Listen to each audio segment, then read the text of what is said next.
अस्सलामुअलैकुम, मेरा नाम है दरअक्षन शेख और आप सबको मेरे चैनल एक्सपर्टीज हब पर खुश आमदीद। आज का हमारा टॉपिक है थ्यूसिडिडस ट्रेप के बारे में, जिसमें हम पहले ये समझेंगे कि थ्यूसिडिडस ट्रेप होता क्या है और उसके बाद हम ये जानेंगे कि यूएस और चाइना के बढ़ते हुए कॉन्फ्लिक्ट पर थ्यूसिडिडस ट्रेप किस तरह अप्लाई होता है। ये टॉपिक आपको इंटरनेशनल रिलेशंस और करंट अफेयर्स के पेपर में मददगार साबित होगा। आइए टॉपिक को स्टार्ट करते हैं। फैकोडिडस ट्रेप के बारे में पढ़ते हैं। देखें, इससे पहले मैं आपको ये बात बता दूं कि इसको थीसोडिडस ट्रेप या फिर फैकोडिडस ट्रेप भी पढ़ा जाता है। ये जो शख्स हैं, इनका नाम था फैकोडिडस।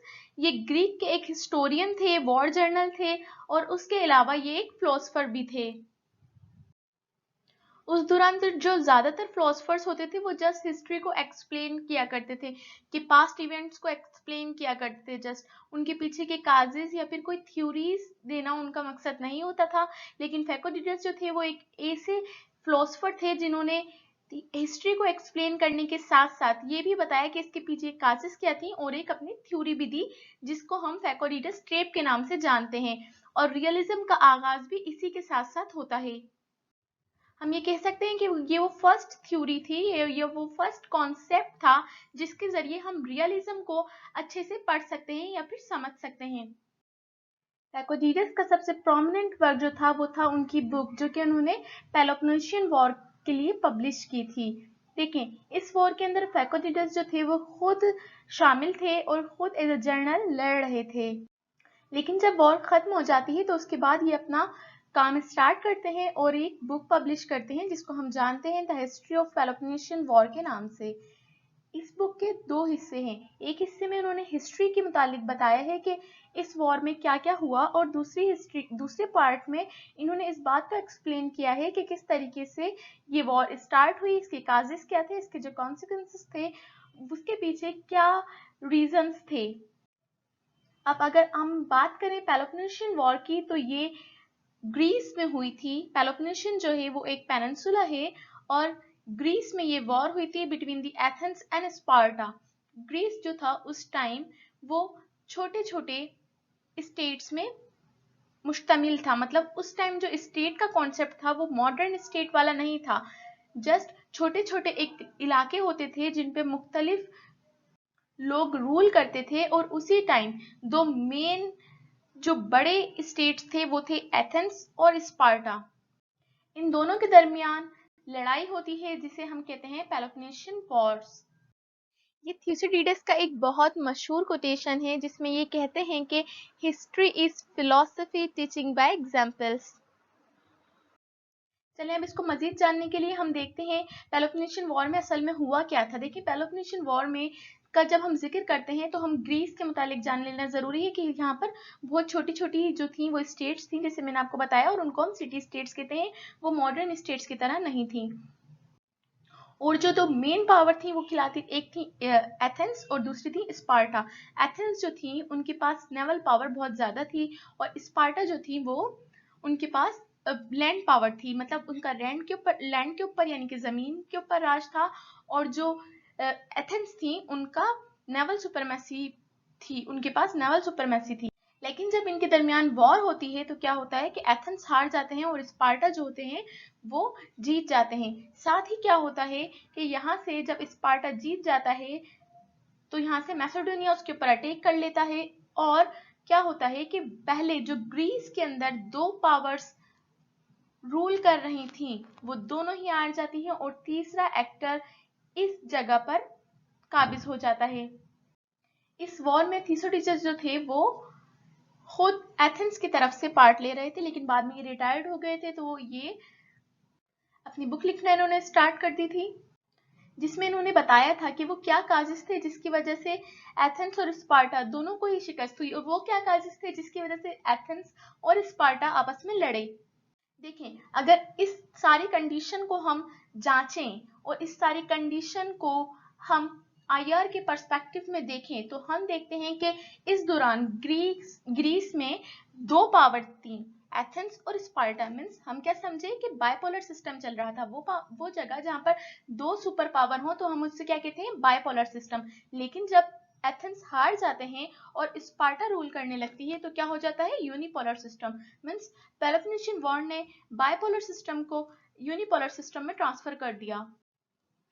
और साथ ही साथ जो वॉर का कास्ट था, वो कास्ट क्या था, देखें एथेंस जो थे वो अपनी पावर बढ़ाए जा रहे थे और यहाँ पर एक सिक्योरिटी डायलेमा का स्टार्ट होता है। मतलब एथेंस जब पावर बढ़ा रहे थे तो स्पार्टा वो ये ख्याल कर रहे थे कि बैलेंस ऑफ पावर अब डिस्टर्ब हो रहा है। देखें आईआर में हम पढ़ते हैं कि बैलेंस ऑफ पावर जब तक मेंटेन रहेगा तब तक आपका पीस कायम रहेगा, वॉर ना नहीं होगी। आईआर की जो थ्योरी है बैलेंस ऑफ पावर, उसमें हम यही पढ़ते हैं कि अगर हम देखें कि मीजान है, मीजान का मतलब तराजू है, उसमें हम जब दोनों साइड पर सेम पावर रखेंगे या सेम कोई चीज रखेंगे तो बैलेंस रहेगी चीजें। जैसे ही एक साइड पर कोई चीज हम ज्यादा रख देते हैं तो दूसरा साइड फौरन से ऊपर चले जाता है और जिस साइड पर वजन ज्यादा होगा, जिस साइड पे पावर ज्यादा होगी, वो नीचे की तरफ आ जाएगा। ये तराजू की मदद से हम देख सकते हैं। देखें इसमें भी सेम ऐसा ही हुआ था। एथेंस जब अपनी पावर बढ़ा रहे थे तो स्पार्टा को इस बात का एहसास हो रहा था कि अगर एथेंस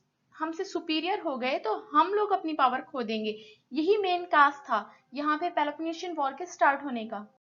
थैकोडिडस के मुताबिक जब भी कोई भी मुल्क जंग के लिए जाते हैं या उनके दरमियान वॉर होती है तो उसके पीछे सबसे बड़ा मेन काज जो होता है वो होता है फियर या फिर खौफ। इस बात का खौफ कि अगर दूसरी कंट्री ने अपना पावर ज्यादा बढ़ा लिया तो वो हम पर हावी हो जाएगा और हम जो अपना स्टेटस है वो खो देंगे। मीन्स हमारे पास जो अभी पावर है वो उस पर काबिज हो जाएगा और हम अपना सारा स्टेटस खो देंगे। इसी वजह से दूसरा कंट्री भी अपनी जो पावर है वो बढ़ाने लगता है और उनके दरमियान वॉर हो जाती है। अब देखिए इसने क्या कहा था, इसने कहा था कि जो ये पेलोपोनेशियन वॉर हुई इनके पीछे सबसे बड़ा जो ड्राइविंग फैक्टर था वो था फियर। जी किस चीज का फियर? फियर इस चीज का कि यहाँ पर बैलेंस ऑफ पावर जो था वो शिफ्ट हो रहा था क्योंकि एथेंस अपनी पावर बढ़ाए जा रहे थे और स्पार्टा को इस बात का खौफ था कि वो जो अपना अपना वकार है या जो उनकी प्रेजेंट कंडीशन है वो खो दे। तो इसीलिए उन्होंने काउंटर मेजर्स लिए और क्या करा कि अपनी मिलिट्री जो थी, मिलिट्री पावर जो थी उसको बढ़ाने लग गए, मिलिट्री स्ट्रेंथ को बढ़ाने लग गए। और यही वो वजह थी कि जब दोनों जो स्टेट्स थी या जो दोनों पावर्स थी वो वॉर की तरफ बढ़ी।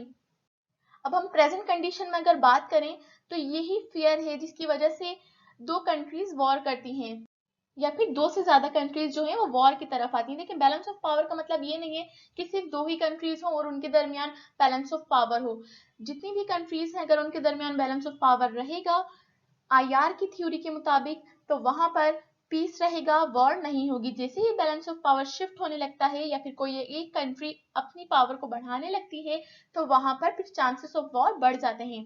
और यहाँ पर भी हम यही बातें देखते हैं। हमने दुनिया में होने वाली तमाम जंगों में हमने यही देखा कि जो कंट्रीज हैं वो अगर अपनी पावर बढ़ा रहे हैं, चाहे वो जो लैंड है उनको गेन करके बनाए या अपना एम्पायर बड़ा करना चाहें या फिर अपनी मिलिट्री ताकत को बढ़ाना चाहें, किसी भी तरीके से बैलेंस ऑफ पावर को शिफ्ट करना चाहेंगे तो दूसरा कंट्री आके उनको काउंटर जरूर करेगा और इसी काउंटर मेजर्स की वजह से कंट्रीज के दरमियान वॉर छिड़ जाती है।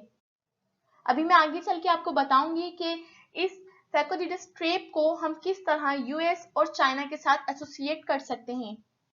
ये जो फियर होता है ना कि एक कंट्री अगर अपनी पावर को बढ़ा रहा है, चाहे वो मिलिट्रली बढ़ा रहा हो या अपनी जमीनी ताकत को बढ़ा रहा हो या अपनी बहरी ताकत को बढ़ा रहा हो या अपनी हवाई ताकत को बढ़ा रहा हो, किसी भी तरीके से अपनी ताकत को बढ़ा रहा है तो दूसरी कंट्री के दिल में या दूसरी कंट्री के ख्यालात में ये खौफ पैदा हो जाता है कि अगर ये शख्स या ये कंट्री अपनी ताकत को बढ़ा रही है, ये स्टेट अपनी ताकत को बढ़ा रही है तो इसके पीछे वजह कुछ और नहीं बल्कि वजह है हम पे अटैक करना। चाहे दूसरा कंट्री जो अपनी ताकत बढ़ा रहा है उसका कहना ये हो कि वो डिफेंसिव वे में अपनी ताकत बढ़ा रहा है, यानी वो इसलिए अपनी ताकत बढ़ा रहा है कि ताकि दूसरा कोई उस पर आकर अटैक ना करे।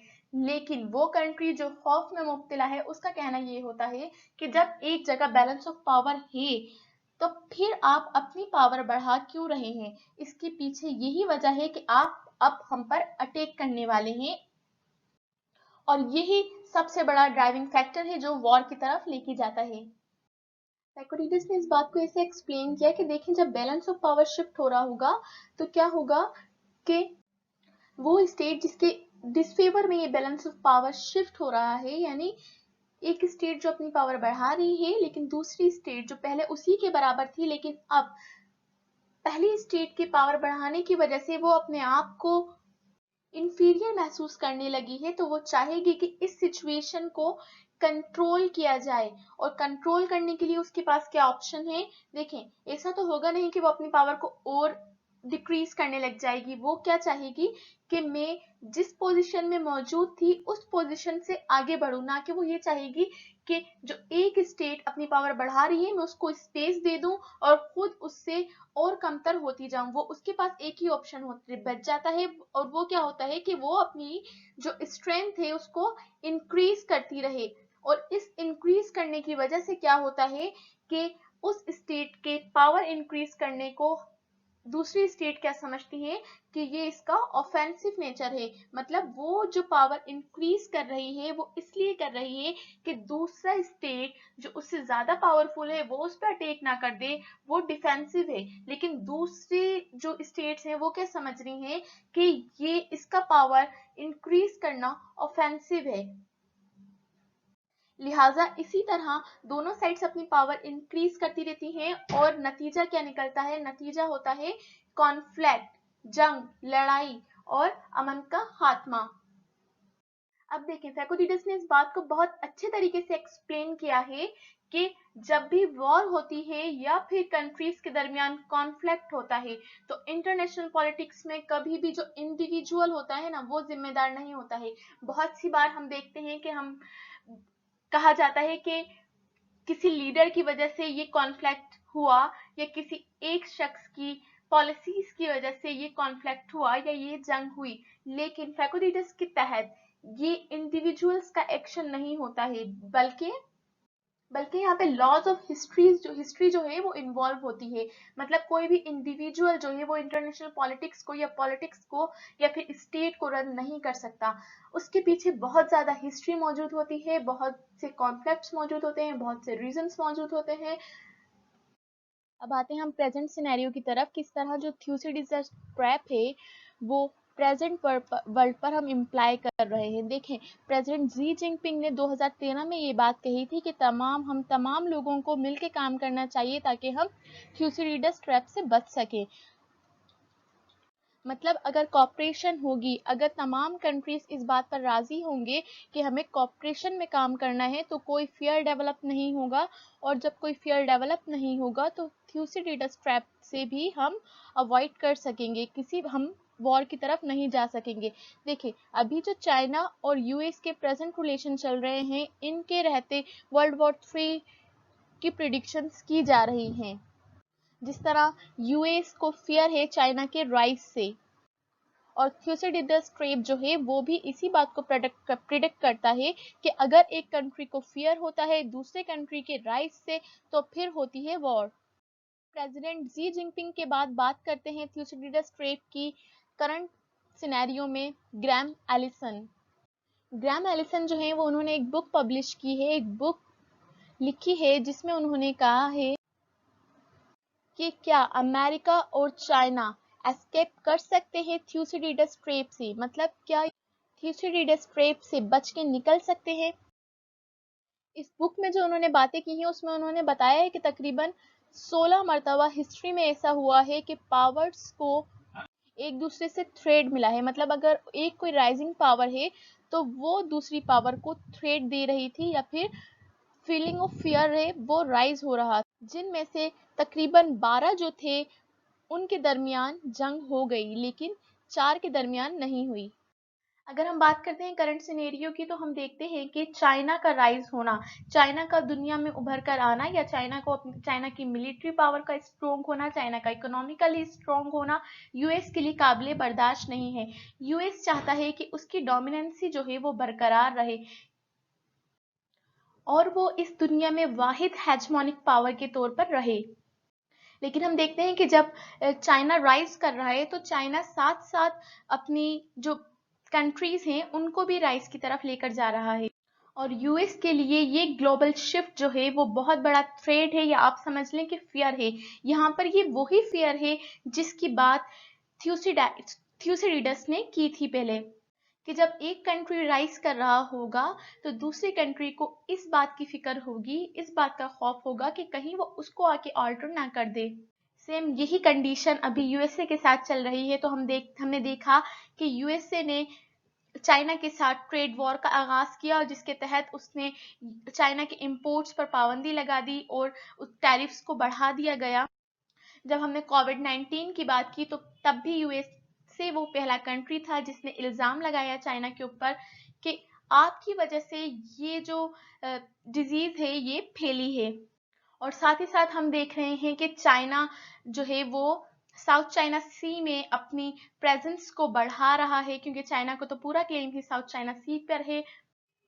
आर्टिफिशियल आइलैंड्स वहां पे बना रहा है, अपनी मिलिट्री को स्ट्रॉन्ग कर रहा है, साथ ही साथ अपनी नेवल पावर को भी स्ट्रॉन्ग कर रहा है, और यूएसए के लिए ये एक थ्रेट है। थोड़ा देखते हैं कि चाइना किस स्पीड के साथ राइज कर रहा है, किस स्पीड के साथ। तो हम देखेंगे कि देखेंगे 1978 है जब चाइना ने अपनी ओपन मार्केट पॉलिसी जो है वो इंट्रोड्यूस कराई। तो आप देखें कि यहाँ पर जो मैंने ये डेटा दिया हुआ है, ये है उनकी पॉवर्टी रेट का। मतलब आप देखेंगे कि तकरीबन 90% से ज्यादा, या आप कह सकते हैं 98 या 99% लोग जो थे वो बिलो दी पॉवर्टी लाइन थे। लेकिन जैसे जैसे ये उन्होंने अपनी मार्केट को इन्हेंस करना शुरू किया और अपनी चीजें जो हैं वो एक्सपोर्ट करना शुरू की वर्ल्ड मार्केट में, तो इनका राइज स्टार्ट हो गया। और इन्होंने किस स्पीड के साथ राइज किया ये आप देख सकते हैं।